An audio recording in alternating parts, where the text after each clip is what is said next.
আমাদের epic grand finale নেইমারের সাথে, যার জন্য তোমরা সবাই এতক্ষণ অপেক্ষা করছিলে। বিশ্বের অন্যতম সেরা ফুটবল প্লেয়ার নেইমার, একজন ইন্টারন্যাশনাল ফুটবল সুপারস্টার, 28টা চ্যাম্পিয়নশিপের বিজেতা, একটা অলিম্পিক গোল্ড মেডেল, আর এছাড়াও ব্রাজিলের সর্বকালের সবথেকে বেশি গোলদাতা। সে কম্পিট করবে একজন সাধারণ প্লেয়ার হিগোরের সাথে, আর ওরা কম্পিট করবে $5 লাখ জন্য। যদি তুমি যেত, এই টাকাটা শুধু তোমার ব্যাংক অ্যাকাউন্টে যাবে, কিন্তু নেইমার জিতলে ওর বেছে নেওয়া যে কোনো চ্যারিটিতে আমি টাকাটা দেবো। বুঝে গেছো? হ্যাঁ বুঝেছি। আমায় ক্ষমা করো, তুমি হেরে যাবে। আরে নেইমার বলছে তুমি হেরে যাবে, তোমার কি এটাই মনে হয়? না, একদমই না। ঠিক আছে, নেইমার এটা থেকে ভয় পাবে না। ওয়াও ওয়াও, ঠিক আছে। প্রতিবারের মতোই এই গেমের নিয়ম খুবই সহজ।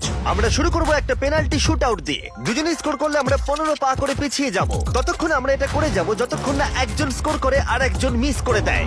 কে প্রথমে শুরু করবে? চলো। Rock paper scissor shoot. আমি আমি জিতে প্রথম। গেছি। তাহলে নেইমার প্রথমে। এতে পুরো চাপটা আমার উপরেই পড়বে। ইজি। ইজি। ঠিক আছে, আমরা দেখলাম দুজনে স্কোর করলো, কিন্তু এবার আমরা 15 পা পিছিয়ে যাব। ও নেইমার এবার সিরিয়াস হচ্ছে। তোমার এবার ভয় পাওয়া উচিত, ও কিন্তু জুতোর ফিতে বাঁধলো। প্রথম 4টে শট নেইমারের মতো বিখ্যাত ফুটবলার কখনোই মিস করতে পারে না।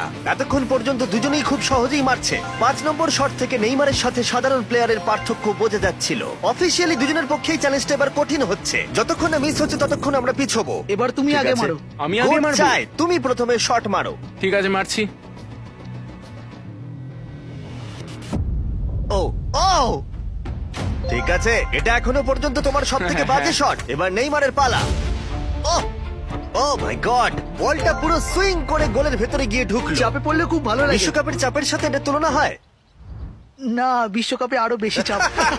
দাঁড়াও দাঁড়াও, তুমি শট মারার আগে তুমি $5 লাখ চেকটা ধরো। নিশ্চয়ই। তুমি এটা গোল করলে আর ও মিস করে দিলে, এটা তোমার হয়ে যাবে। তুমি নেইমারকে হারাতে পারবে, ঠিক আছে? ভরসা রাখো। ঠিক আছে। ও না, নেইমারকে এটা গোল করতে হবে। যদি ও মিস করে তাহলে তুমি সুযোগ পাবে। মিস করো, মিস করো প্লিজ। দাঁড়াও ভাই, এদিকে একটু সরে এসো। এই গোলটা তবেই কাউন্ট করা হবে যদি এটা বারের মধ্যে লেগে গোলে ঢোকে। না ঢুকলে এটা গোল নয়। নেইমার এতটাই ভালো যে ও বলছে গোলটা তবেই কাউন্ট হবে যদি বলটা বারে লেগে গোলে ঢোকে।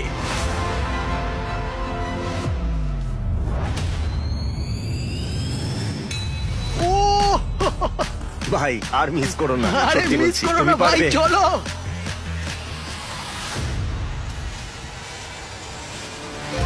ঠিক আছে, ওর ভাগ্য ভালো যে নেইমার ওকে সুযোগ দিচ্ছে। ও নেইমার, ও অপেক্ষা করলো না। ও ও চ্যালেঞ্জে কে কাউকে